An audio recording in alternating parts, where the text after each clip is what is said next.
రెడీగా పసలేని కేసులు పెడుతూ అబద్ధాల ప్రచారాలు చేస్తూ కాంగ్రెస్ ప్రభుత్వం కాలయాపన చేస్తోంది. కావాలనే బీఆర్ఎస్ పార్టీని ఎదుర్కోలేక, బీఆర్ఎస్ అగ్రనాయకత్వాన్ని ఎదుర్కోలేక ఇటువంటి పసలేని కేసులు పెడుతూ ప్రజల నుంచి అటెన్షన్ డైవర్షన్ చేసే విధంగా ఇట్లా ముఖ్యమంత్రి రేవంత్ రెడ్డి వ్యవహరిస్తున్నారంటూ బీఆర్ఎస్ పార్టీ తీవ్రంగా ఆగ్రహం వ్యక్తం చేసింది. అయితే తెలంగాణ ఉద్యమంలో ఇంతకంటే ఎన్నో కేసులు ఎదుర్కొన్నాం, ఎన్నో అరెస్టులు ఎదుర్కొన్నాం, ఎన్నో చూసాం. ఇటువంటి కేసుల్ని పెద్దగా పట్టించుకోవాల్సిన పని లేదు, ఎవరు కూడా ఆత్మస్థైర్యం కోల్పోవాల్సిన పని లేదు అంటూ బీఆర్ఎస్ వర్కింగ్ ప్రెసిడెంట్ కేటీఆర్ కూడా పార్టీ శ్రేణులకు దిశానిర్దేశం చేస్తున్నారు, ధైర్యం చెప్తున్నారు.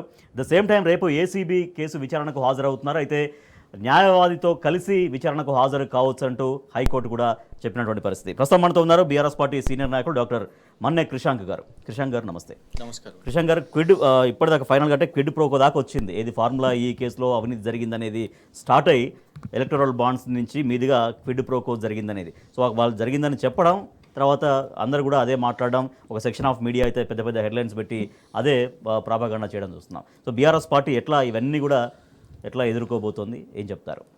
ఇందులో నంబర్ 1 క్విడ్ ప్రోకో లేదండి, కిడ్స్ లాగా బిహేవ్ చేస్తున్నది కాంగ్రెస్ ప్రభుత్వం. కిడ్ లాగా బిహేవ్ ఎందుకు చేస్తున్నారు అని అంటే, అసలు ఫస్ట్ రాజేష్ గారు దీన్ని ఎక్కడికి వెళ్ళి మొదలుపెట్టినరు? ఒకటి, అసలు ఆ ఫారెన్ కంపెనీకి, ఫార్ములా కంపెనీకి డబ్బులు ముట్టినాయో లేవో, ఇంకెటు పోయినాయో, వాళ్ళకి డబ్బులు ఎట్లా పంపించారు మీరు అని క్వశ్చన్ నంబర్ 1 అక్కడ మొదలుపెట్టారు. నంబర్ 2 ఏం చేసిండ్రు, ఈ ప్రమోటర్ కంపెనీ వీళ్లకు లాభం చేకూర్చే విధంగా చేసిండ్రు అనే ఒక యాంగిల్ తీసుకున్నారు ఈ కంపెనీ ఇది అనేది. తర్వాత ఇంకో వాదన ఏం చేసిండ్రు, కేటీఆర్ గారు లాభాలు జరిగినాయని ఎట్లా అంటారు, 700 కోట్లు వచ్చినాయని ఎట్లా అంటారు, ఈ పలానా కంపెనీకి నష్టం జరిగింది కదా ఈ ఆర్గనైజ్ చేసినందుకు అని వీళ్ళే మళ్ళీ కాంగ్రెస్ ప్రభుత్వం, కాంగ్రెస్ ప్రతినిధులు అంటారు. ఇన్ఫ్యాక్ట్ కోర్టులో కూడా అదే వాదిస్తారు. నంబర్ 3. నంబర్ 4 ఇప్పుడు కొత్త పాట క్విడ్ ప్రో క్వో, అంటే అవినీతి లేదు అని తర్వాత కోర్టులో కూడా where is the criminal motive, where is the dishonesty in this అని ప్రశ్నిస్తుంటే, ఇవాళ అందుకే ఒకదాని నుంచి యాంగిల్ మారుస్తున్నారు. అందుకే ఇప్పుడు ఏంది ఎలక్టోరల్ బాండ్స్ అని. ఎలక్టోరల్ బాండ్స్ విషయం మీద ఒకవేళ శిక్ష పడాలంటే నరేంద్ర మోదీ గారు, రాహుల్ గాంధీ గారు అందరూ కూడా ఇవాళ జైల్లో ఉండాల్సిన పరిస్థితి, కేటీఆర్ గారు ఒక్కరు కాదు. ఎందుకంటే ఈ గ్రీన్ కో నుంచి కాంగ్రెస్ పార్టీకి ఫండ్స్ వెళ్ళినాయి, భారతీయ జనతా పార్టీకి కూడా ఫండ్స్ వెళ్ళినాయి. దానికి ఈ కేసుకి సంబంధం ఏంటి చెప్పండి? తలకు తోకకు మీరు లింక్ పెట్టలేరు కదా. దాని స్పాన్సర్గా వ్యవహరించారు కాబట్టి వాళ్ళకు బాండ్స్ ఇచ్చారనేది అంటే వాళ్ళు చెప్తున్నటువంటి మాట ఇది. ఇవాళ మేము అనేది ఏంటంటే, ఒకవేళ వాళ్లకు స్పాన్సర్ అనే అవకాశం ఇస్తే దాంతో వాళ్ళు ఖర్చు పెట్టిరు కదా. ప్రభుత్వం ఏమన్నా రూపాయి ఖర్చు పెట్టిందా? వాళ్ళు ఫస్ట్ కదా ఖర్చు పెట్టింది. మరి ఇంకొకటి, వాళ్ళు ఇక్కడ ఏదన్నా తెలంగాణ రాష్ట్రంలో ఏమైనా వ్యాపారాలు చేసిర్రా? ప్రభుత్వం నుంచి ఏమైనా వ్యాపారాల వెసులుబాటు వాళ్ళకి ఏమైనా కలిగిందా? లేకపోతే రేవంత్ రెడ్డి గారు కదా అమెరికా దాకా పోయి వాళ్ళ సొంత తమ్మునితో 1000 కోట్ల డీల్ ఒప్పందం చేసుకున్నాడు కదా, అట్లా కేటీఆర్ గారు ఏమైనా గ్రీన్ కోతో చేసుకున్నారా? కాదు కదా. లేకుంటే దగ్గరుండి తీసుకొని పోయినరా? మెయిన్ హార్ట్ అనే సంస్థను దుబాయ్కి తీసుకొని పోయినట్టు, లండన్కి తీసుకుపోయినట్టు కేటీఆర్ గారు దగ్గరుండి గ్రీన్ కోన్ ఎక్కడన్నా పర్యటనకు, అధికారిక పర్యటనకు తీసుకొని పోయినరా? ఇవాళ ఎట్లా క్విడ్ ప్రోకో అవుతుంది, ఎట్లా లాభం చేకూరింది చెప్పండి? లాభం ఎవరికి చేకూరింది? రాష్ట్రానికి చేకూరింది. ఇప్పుడు ట్యాక్స్ కడతారండి. ఒక శాటిలైట్ రైట్స్, ఒక క్రీడ అయినా ఏదన్నా ప్రోగ్రామ్ జరిగినప్పుడు అది టెలివిజన్లో రావడానికి శాటిలైట్ రైట్స్ ఉంటుంది. అది ఈ దేశానికి కూడా లాభం జరుగుతుంది, రాష్ట్రానికి ఒకటే కాదు. ఆ ఫార్ములా ఈతోని కేవలం హైదరాబాద్కే కాదు, మొత్తం భారతదేశానికి మంచి జరిగింది. అందుకే కదా కేంద్ర మంత్రి అనురాగ్ ఠాకూర్ గెస్ట్గా వచ్చిన దానికి కిషన్ రెడ్డి గారు వచ్చి క్రెడిట్స్ కొట్టేసారు. దానికి మేము లేకుండానే ఇది జరుగుతుందా? మా కేంద్రం సపోర్ట్ కూడా ఇందులో ఉందని. అసలు ఇందులో కేసు ఏమున్నది నాకు చెప్పండి. అసలు మీ ఇంటెన్షన్ ఏంటి చెప్పండి? What is the case in this? ముడుపులు లేవు, డబ్బులు అక్కడ వాళ్ళ అకౌంట్లో ఉన్నాయి. నువ్వు అసలు ఆ డబ్బులన్నా వాపస్ తీసుకో, లేకుంటే నువ్వు అసలు కాంపిటీషన్ పెట్టుంటే 700 కోట్లు మనకు లాభం జరుగుతుండే. సో ఇందులో అవినీతి ఏమున్నది చెప్పండి? అవినీతి లేదు. దాని నుంచి టార్గెట్, ఒక కేసు పూర్తి కాకముందే ఒక కాంగ్రెస్ నాయకుడు యుగంధర్ గౌడ్ అని, మీకు ఈ ఫోటోలు చూపిస్తాను, దయచేసి ఇగోండి, కెమెరా చూపెట్టండి, ఇగోండి కొంచెం ప్లీజ్ జూమ్ చేసి, ఇగోండి మహేష్ గౌడ్ గారితో పాటు, పిసిసి అధ్యక్షుడు మహేష్ గౌడ్ గారితో పాటు, ఇగోండి రైట్, ఈయనే పేరు యుగంధర్ గౌడ్. ఇగోండి సీతక్క గారు రాఖీ కడుతున్నారు, యుగంధర్ గౌడ్. ఇగోండి ఉత్తమ్ కుమార్ రెడ్డి గారికి షాల్వా కప్పుతున్నారు యుగంధర్ గౌడ్. ఇగోండి సాక్షాత్తు ఇగోండి ఎవరితో వేదిక పంచుకున్నారండి? రేవంత్ రెడ్డి గారితో వేదిక పంచుకున్నారు. ఈ కాంగ్రెస్ నాయకుడు ఓఆర్ఆర్ దాని విషయం మీద కేటీఆర్ గారి మీద ఇప్పుడు కేసు వేసారు, కంప్లైంట్ పెట్టారు. అంటే అర్థం ఏంటిది? ఇక్కడ ఒక్కసారి ఇందులో ఈ ఫార్ములా ఈ దాంట్లో చేసిన తర్వాత ఒక్కొక్క నెల కేటీఆర్ గారిని ఇంకా లోపల పెట్టి ముప్పు తిప్పలు పెట్టి లేని కేసులు, ఈ కాంగ్రెస్ నాయకులు వేసిన కేసుల బేసిస్గా ఒక 2-3 నెలలు ఎన్నో నెలలు ఇక జైల్లో ఉంటే ఎందుకు రెచ్చగొడుతున్నారు కేటీఆర్ గారిని. ఇప్పుడు యాంటిసిపేటరీ బెయిల్ అండి. యాంటిసిపేటరీ బెయిల్ అనేది చట్టంలో ఉన్నది కదా, ఈ దేశంలో చట్టంలో దాన్ని పొందుపరిచారు కదా. అంటే అది ప్రతి పౌరుని హక్కు. కానీ ఇక్కడ రెచ్చగొడుతున్నారు ఏంది? నువ్వు కోర్టుకి ఎందుకు వెళ్ళినావు? నువ్వు భయపడుతున్నావా? అంటే ఇప్పుడు నేను తప్పు చేయకపోయినా నన్ను ఉరిదీస్తా అంటే నేను తప్పు చేయలేదు అని చెప్తా, నాకు భయం లేదని చెప్తా. కానీ నేను కోర్టుకు పోద్దా? నన్ను ఉరిదీయాలనా మీరు? నేను అట్లా మీకు గుర్తుంటే నేను ఆల్రెడీ 10 రోజులు జైలుకు పోయినాను నేను చేయని తప్పుకి. నేను జడ్జి గారిని చెప్పొద్దా? నేను బెయిల్ అడగొద్దా? ఇలా అందుకే డెఫినెట్గా. కానీ ఇక్కడ ఏం చేసిండ్రు ట్రాపు? కేటీఆర్ గారు భయపడుతున్నారు. యాంటిసిపేటరీ బెయిల్ ఎందుకు పోయిండు? కోర్టుకు ఎందుకు పోయిండు? ఈ దేశాన్ని ఏం నడిపిస్తుందండి? మన 3 పవర్స్లో, థియరీ ఆఫ్ సపరేషన్ ఆఫ్ పవర్స్లో లెజిస్లేచర్, ఎగ్జిక్యూటివ్ అండ్ జుడిషియరీ అనేది 3rd theory of separation of power. So definite గా జుడిషియరీకి వెళ్తారు నిరూపించుకోవడానికి. తప్పు చేయకపోయినా కూడా ఏం జరుగుతున్నా కూడా చూసుకుంటూ ఉండలేరు కదా. మేము అనేది ఏంటంటే ఎగ్జాక్ట్ గా బయటికి మీడియా ముందు డెఫినెట్ గా కేటీఆర్ గారు ఏ వ్యాఖ్యలు చెప్తున్నారో, ఏసీబీ దగ్గర రేపు ఏం విచారణ జరుగుతుందో ఇలా ఏసీబీదే చూడండి. ఇలా కొందరు కాంగ్రెస్ మీడియా వాళ్ళు ఏం చెప్పారు అని అంటే ఇమీడియట్ గా కేటీఆర్ కి చుక్కెదురు, వకీల్ని తీసుకొని పోలేరు అని ఆ రోజు నుంచే డిబేట్ చేస్తున్నారు కేటీఆర్ గారు. కొందరు ఏం తప్పు పట్టారు, ఎందుకు కావాలి వకీల్, ఎందుకు కావాలి? ఇవాళ చూడండి ఎందుకు వద్దు అని జడ్జి గారే అడిగారు. వాట్ ఈస్ ద ప్రాబ్లం, తీసుకొని వెళ్ళండి అనేసి ఇవాళ రేపు ఉన్నది. ఏసీబీకి లీగల్ కౌన్సిల్తో పాటు పోవచ్చు. ఎందుకంటే రాహుల్ గాంధీ గారు కూడా ఈడీకి పోయినప్పుడు తీసుకొని వెళ్ళారు. మేము అనేది ఏంటంటే రాహుల్ గాంధీ గారికి ఒక రూల్, కేటీఆర్ గారికి ఒక రూలా? ఏం పాపం చేసిండండి ఆయన? ఇవాళ చేసింది ఏంటి తెలుసా? ఈ హైదరాబాదు తెలంగాణకు పెట్టుబడులు రావాలి, గొప్ప గొప్ప కొత్త ఇన్వెస్ట్మెంట్స్ కానివ్వండి, కొత్త ఇట్లాంటి ఈవెంట్స్ కానివ్వండి, ఇది రావాలని హెలికాప్టర్ని పంపించి, చాపర్ని పంపించి కిటెక్స్ అనే సంస్థని ఇక్కడ తీసుకొని వచ్చారు. రేపు దానికి కూడా జైల్లో వేస్తారా? నువ్వు అట్లెట్లా నువ్వు క్యాబినెట్ సమావేశం పెట్టకుండానే నువ్వు చాపర్ని పంపిస్తావా కిటెక్స్కి అని రేపు వేస్తారా? ఫాక్స్కాన్ అనే సంస్థ ఇక్కడ రావడానికి ఎంబడి మరీ తీసుకొని వచ్చారు, దానికోసం జైలు వేస్తారా? అమెజాన్ అనే సంస్థ అతిపెద్ద క్యాంపస్ యుఎస్ తర్వాత ఇక్కడ కట్టడానికి, దానికి క్యాబినెట్ సమావేశం చేయలేదని నువ్వు కేటీఆర్ని వేస్తావా? కోవిడ్లో నువ్వు అందరిలాగా ఇంట్లుండకుండా ఫ్లైఓవర్లు ఎందుకు నిర్మాణం చేసినావు? నువ్వు కోవిడ్ నిబంధనలను ఉల్లంఘించినావు కేటీఆర్ అని జైలు వేస్తారా? అట్లా ఈ ఫార్ములా, ఈ సంస్థ, ఈ ఫార్ములా ఈ కేవలం ఒక కార్ రేస్ కాదండి, ఒక మొబిలిటీ వీక్ ఇక్కడ చేసి పెట్టుబడులు. బీవైడి అనే ఒక చైనా మ్యానుఫ్యాక్చరర్ కంపెనీ $1,00,000 మిలియన్ వాళ్ళు ఇక్కడ వచ్చి పెట్టుబడి పెట్టడానికి ఆల్మోస్ట్ ఒప్పందం జరిగింది. కానీ అప్పుడు కేంద్ర ప్రభుత్వం ఈ చైనా సంస్థలతో మేము వ్యాపారం చేయము అని తీసుకున్న నిర్ణయం తర్వాత అది క్యాన్సిల్ అయిన పరిస్థితి. అమర్ రాజా బ్యాటరీస్ 9,000 కోట్లు ఏ టైంలో, అదే సమయంలో. అట్లా ఎన్నో కూడా కంపెనీస్. అంటే మనం ఈవీ ఎలక్ట్రిక్ వెహికల్ బస్సెస్ ఇవన్నీ కూడా మనం ఒక హబ్ కావాలి అని చేసిన రాబోయే రోజుల్లో హైదరాబాద్ లో ఇంకా చాలా ఇటువంటి అనుకూలమైన వాతావరణం కల్పించబడుతుంది అనేది వాళ్ళ నమ్మకం. 100% ఇవాళ ఆ నమ్మకం కోసం ఇన్ని ప్రయత్నాలు చేసి వాళ్ళు చేసినందుకు మీరు ఒక మంత్రిని జైల్లో పెడతారా? మరి వాళ్ళ రేవంత్ రెడ్డి గారు అదానీతోని నువ్వు 100 కోట్లు తీసుకున్నావు. ఏ అదానీనైతే నీ రాహుల్ గాంధీ ఆయనే దొంగ అని, అవినీతి పరుడు, ఆయన జైల్లో వేయండి అని చెప్తున్న అదానీతోని నువ్వు ఇలా 100 కోట్లు తీసుకున్నావు, ఏ క్యాబినెట్ సమావేశం చేయకుండా, ఏం లేకుండా. మరి నువ్వు బయటనే ఉన్నావు మంచిగా. నీ సొంత బావమర్దికి నువ్వు 1,137 కోట్ల అమృత్ టెండర్ కాంట్రాక్టు నీ బావమర్దికి ఇచ్చినవు నువ్వు. దాని మీద ఏం విచారణ లేదు. పొంగులేటి శ్రీనివాసరెడ్డి గారి మీద ఈడీ రేడ్లు అయినాయి, విచారణ లేదు. మేఘా అనే సంస్థ, ఈస్ట్ ఇండియా కంపెనీ అని చెప్పి వాళ్ళతో నువ్వు కోట్ల రూపాయలు తీసుకొని ఇవాళ వాళ్ళకు కొడంగల్ లిఫ్ట్ ఇరిగేషన్ ప్రాజెక్టులు ఇచ్చి, సొంత రాఘవ కన్స్ట్రక్షన్స్ ఎవరిది? స్వయానా పొంగులేటి శ్రీనివాసరెడ్డి గారిది 100%. కానీ ఇలా వాళ్ళకు కాంట్రాక్ట్లు వస్తున్నాయి. దాన్ని క్విట్ ప్రోకో అంటారు సార్. క్విట్ ప్రోకో అంటే ఏంటిదంటే నువ్వు లబ్ధి చేకూరుస్తున్నావు, నువ్వు నీ పదవిని ఉపయోగించుకొని నువ్వు లబ్ధి చేకూరుస్తున్నావు ఫర్ యువర్ బెనిఫిట్స్. ఇవాళ ఏం బెనిఫిట్ వచ్చింది కేటీఆర్ గారికి చెప్పండి. అమెజాన్ని తీసుకొని వస్తే ఏం బెనిఫిట్ వచ్చిందండి? తెలంగాణ యువతకు ఉద్యోగ అవకాశాలు వచ్చినాయి. కిటెక్స్ని వరంగల్కి తెస్తే ఏం బెనిఫిట్ వచ్చిందండి కేటీఆర్ గారికి? ఏమైనా స్పెషల్ బట్టలు కిటెక్స్ వాళ్ళు ఇస్తానన్నారా? ఆ చిన్నపిల్లల బట్టల కంపెనీ అది, లార్జెస్ట్ కిడ్స్ అపెరల్, అది సెకండ్ లార్జెస్ట్, అది ఇక్కడికి వచ్చింది. ఫాక్స్కాన్ అనే సంస్థ ఏమని అన్నారు? నీకు ఒక ఫోన్ ఇస్తాము, నువ్వు ఈ పెద్ద కంపెనీని తెస్తానన్నారా? ఏం లాభం జరిగింది? నేను అనేది ఏంటంటే దీంతో నిన్న కాంగ్రెస్ వాళ్ళే రాసిరు కొందరు బుద్ధిజీవులు అందులో, పిచ్చోళ్ళారా వీళ్ళ జైలు వేయకండి, రేపు 4 సంవత్సరాల తర్వాత ఇదే రేవంత్ రెడ్డి స్వచ్ఛ బయోలో ఆయన జైలు కూడా అలా తమ్ముతో చేసిన డీల్ విషయం మీద ఎన్ని తప్పులు చేస్తున్నారు చెప్పండి వాళ్ళు. శోధ కాంట్రాక్టు, స్వచ్ఛ బయో, మ్యాక్స్ బిఎన్ ఫార్మా, దానికోసం అయితే నువ్వు రైతులనే దాడి చేసినావు కదా.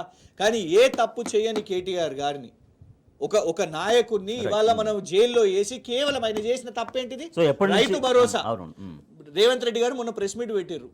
ఎందుకు ఉటావుట్న పెట్టిన పరిస్థితి? బికాస్ దానికంటే ముందు రోజు కేటీఆర్ గారు మొత్తం నువ్వు అసలు ప్రజాపాలన ఫామ్లు ఎందుకు సేకరించినావు, ఇలా రైతు భరోసా అని ఉంది, నువ్వు 15,000 అని చెప్పి 12,000 అని ఎట్లిస్తావు అని ఇవి ప్రశ్నించినందుకు దేవుడు ఆయన ప్రెస్ మీట్ పెట్టాల్సిన పరిస్థితి. రేపు ఈ 2-3 నెలలు మౌనంగా అవుతాడు ఒక ప్రతిపక్ష నాయకుడు. నా పర్సనల్ ఒపీనియన్ ఏంటంటే వీళ్ళ ట్రాప్లో పడకుండా యాంటిసిపేటరీ బెయిల్ డెఫినెట్గా తీసుకోవాలి. ఎందుకు? కేటీఆర్ గారు అవసరం ఇవాళ క్రిషాంకో బీఆర్ఎస్కో కాదు, రైతులకున్నది. రైతు భరోసా విషయం మీద ఇవాళ ఏమవుతుందో తెలుసా? రాష్ట్ర వ్యాప్తంగా దేశవ్యాప్తంగా ఫార్ములా అని మాట్లాడుతున్నారు. రైతు భరోసా ఎవ్వరు మాట్లాడతలేరు. కూల్చివేతల గురించి మాట్లాడేటోళ్ళు ఎవరు? యువత ఒక్కొక్కరు చెప్తున్నారు మా ఉద్యోగాల విషయం మీద కానివ్వండి, గురుకుల పాఠశాలల విషయం మీద కానివ్వండి, ఇవన్నిటికీ కేటీఆర్ గారు అండగా. కేటీఆర్ గారిని ఉద్దేశపూర్వకంగా టార్గెట్ చేయడం అనేది ఎప్పుడు స్టార్ట్ అయింది కాంగ్రెస్ ప్రభుత్వం ఏర్పడిన తర్వాత? అంటే ఎప్పటి నుంచి టార్గెట్గా అయ్యాడు అనుకుంటున్నారు? ఫస్ట్ కేసీఆర్ గారు అండి, కేసీఆర్ గారు టార్గెట్ చేశారు కేసీఆర్ గారిని. అది ఒక కమిషన్ వేసారు బీజేపీ కాంగ్రెస్ ప్రభుత్వం. మీకు గుర్తుంటే ఉత్తమ్ కుమార్ రెడ్డి గారు ఆ కమిషన్ చైర్మన్కి వ్యతిరేకంగా ఉత్తమ్ కుమార్ రెడ్డి గారు, బట్టి విక్రమార్క గారు ఉస్మానియా యూనివర్సిటీ దగ్గరికి పోయి ఈ వ్యక్తి పలానా వ్యక్తి భూములు లాక్కుంటున్నాడు, ఈయన కబ్జాదారు, ల్యాండ్ గ్రాబర్ అని వాళ్ళు అఫీషియల్గా అన్నారు. ఆయనను రేవంత్ రెడ్డి గారు, బీజేపీకి సంబంధించిన వ్యక్తిని రేవంత్ రెడ్డి గారు కమిషన్ చైర్మన్గా వేసారు. ఏమైంది? సుప్రీంకోర్టు తొలగించింది. కేసీఆర్ గారి మీద వేసిన కమిషన్ చైర్మన్ని సుప్రీంకోర్టు తొలగించింది. ఎందుకు? ఆయన మీడియా ముందు వచ్చి కేసీఆర్ గారి వాదన వినకముందే నువ్వు మీడియా ముందు చెప్పినావు. అక్కడనే ఫస్ట్ టార్గెట్ ఏమైంది? చెంపపెట్టు. నువ్వు చేసిన కక్షపూరిత రాజకీయాలకు చెంపపెట్టు. ఆ తర్వాత కేటీఆర్ గారిని ఏమని చెప్పిరండి? 10 లక్షల ఫోన్ ట్యాపింగ్లు చేసిర్రు. ఎంతమంది కావాలి, ఎంతమంది యంత్రాంగం కావాలి దానికి? అబద్ధాలు అవన్నీ కూడా. తర్వాత రకరకాలు ఇంట్లో ఫంక్షన్ అయితే దాని మీద దాడి. ఇవాళ చూడండి కేటీఆర్ గారిని నిరంతరం క్యారెక్టర్ అసాసిన్ చేసుకుంటూ ఆయన కొడుకును వదలలేదు, ఆయన కుటుంబ సభ్యులను వదలలేదు, ఆయనను కూడా వదలలేదు. ఎంతసేపు టార్గెట్ చేయడం. నువ్వు విదేశాలకు వెళ్తే రేవంత్ రెడ్డి విదేశాలకు వెళ్తున్నాడు, ఏం తీసుకొని వచ్చిండు? ఒక కంపెనీని తీసుకొని వచ్చిండా? ఒక్క కంపెనీ నాకు చెప్పండి ఇవాళ వరకు. ఆయన డావోస్కి వెళ్ళిండు కదా మొన్న పోయిన సంవత్సరం. ఒక్క కంపెనీ ఇవాళ గ్రౌండ్ అయిందా? కాలేదు. ఇవాళ నువ్వు నిన్న ఓపెన్ చేసిన ఆరాంగఢ్ ఫ్లైఓవర్ కూడా కేసీఆర్ గారు ప్రభుత్వం నిర్మాణం చేసింది. కానీ కేటీఆర్ గారు ఆయనతో ఒప్పందాలు జరిగాయి. 100% కరెక్ట్. ఆయనతో ఒప్పందాలు జరిగినాయి, ఆయనతో ఆర్థిక లావాదేవీలు జరిగినాయి. ఇదే కేటీఆర్ నిలదీస్తే నువ్వు 100 కోట్లు వెనక్కిచ్చుకోవాల్సిన పరిస్థితి వచ్చి ఉండే. కానీ ఇవాళ 12,400 కోట్లు నువ్వు ఇంకా వాపస్ చేసుకోలేదు. తమిళనాడు ప్రభుత్వం చేసుకున్నది కానీ ఇవాళ వరకు కూడా రేవంత్ రెడ్డి చేయలేదు. సో ఈ 1 ఇయర్లో నువ్వు చేసిన లాభం ఏంటిది?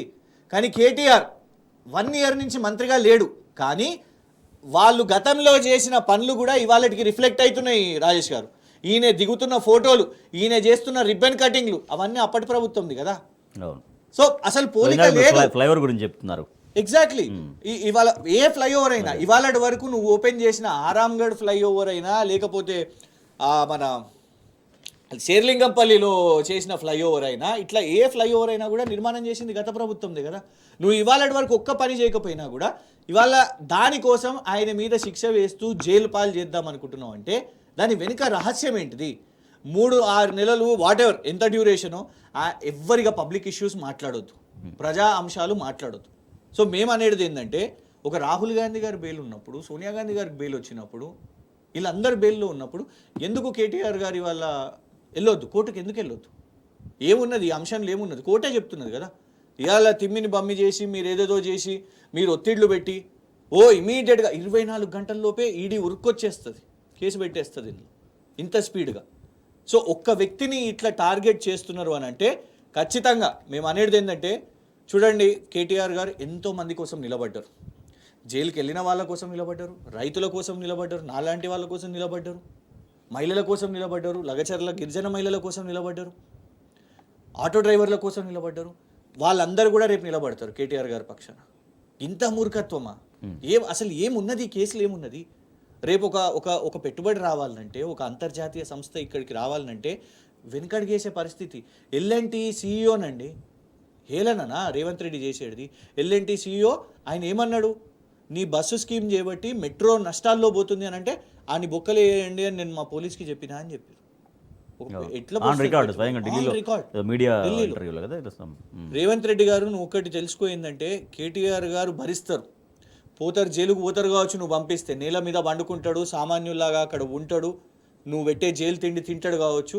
కానీ ఒకటి గుర్తుపెట్టుకో, ఒక నాయకుడు ఎవరైతే ఈ నగరం కోసం, ఈ రాష్ట్రం కోసం పనిచేసిండో, కేంద్రంలో ఉన్న ఎంతోమంది, నీ కాంగ్రెస్లో ఉన్న శశి థరూర్ ఏం మాట్లాడిండు కేటీఆర్ గురించి నువ్వు గుర్తు తెచ్చుకో. బీజేపీలో ఉన్న పీయూష్ గోయల్, స్మృతి ఇరానీ వాళ్ళు ఏం మాట్లాడిరో గుర్తు తెచ్చుకో. అట్లాంటి నాయకుడిని నువ్వు జైలు పాలు చేస్తే ఖచ్చితంగా ప్రతి నిమిషం ప్రతి గంట ఆయన ఆలోచిస్తూ ఉంటాడు, నేను చెయ్యని తప్పుకు, నేను ఈ రాష్ట్రం కోసం పనిచేసినందుకు నన్ను జైల్లో వేసిరు కదా అని ఆలోచిస్తూ ఉంటారు. ఇలా మేమందరం కూడా ఆలోచిస్తుంటాం, రాష్ట్ర ప్రజలందరూ కూడా ఆలోచిస్తుంటారు రాజేష్ గారు. ఎందుకంటే ఒక హోప్ అనేది ఇలా ప్రజాస్వామ్యంలో మంచి చేస్తే జైలుకి వేయడం ఏంది? ఇంత కక్ష ఉంటుందా? ఒకటే ఆలోచించండి, కేసీఆర్ గారు కూడా 10 సంవత్సరాలు ప్రభుత్వంలో ఉన్నారు కదా. రేవంత్ రెడ్డి గారు ఈ వాజ్ తెలుగుదేశం లీడర్ అండి. ఆయన తెలుగుదేశం పార్టీలో ఉన్నప్పుడు ఆ నల్ల సంచితో దొరికింది. ఈ కాంగ్రెస్ వాళ్ళు ఏదో పిచ్చోళ్ళు వాళ్ళ డిఫెండ్ చేస్తారు, కానీ అది పక్కన పెట్టండి. ఏనాడైనా ఒక కాంగ్రెస్ నాయకుడిని కేసీఆర్ గారు టార్గెట్ చేసిర్రా? వాళ్ళ ప్రభుత్వంలో ఎన్నో వాళ్ళ మీద ఆరోపణలు వచ్చినాయి, టార్గెట్ లేదు. కక్ష ఎప్పుడు పెట్టుకోలేదు, జరిగిపోయినాయి, మనం ముందుకు పోవాలి, ప్రోగ్రెసివ్ ఆలోచించాలి, తెలంగాణ అభివృద్ధి గురించి ఆలోచించాలి అనే యాంగిల్లో పోయినరు. ఎప్పుడు కక్షపూరిత రాజకీయాలు చేయలేదు. కానీ ఇవాళ లేని దాన్ని ఇవాళ సృష్టించి బ్రాండ్ ఇమేజ్ని దెబ్బతింటూ ఇవాళ చేస్తూ ఉంటే నగరానికి ఎఫెక్ట్ కాబోతుంది, రాష్ట్రానికి ఎఫెక్ట్ కాబోతుంది.